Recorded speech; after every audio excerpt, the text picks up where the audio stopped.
میں زیادہ لمبی تقریر نہیں کروں گی، آپ سب کے لیے دعا گو ہوں کہ انشاءاللہ ہم عقیقہ کے پلیٹ فارم سے ایک تھوڑی سی وضاحت کرتی چلوں۔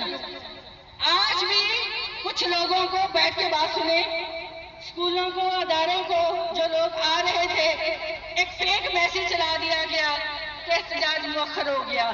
خدا کے لیے آپ لوگ سمجھدار ہیں، ایسی غلیظ چالوں سے، ایسے فضول حربوں سے جس کو رب عزت دے۔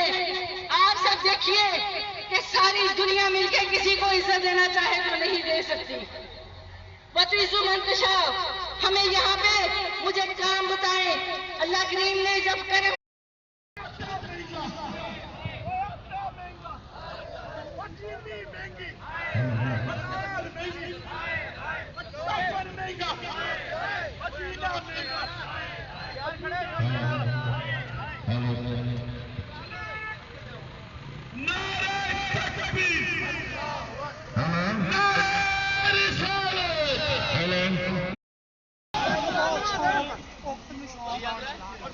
یتیموں کا حق، یتیموں کا حق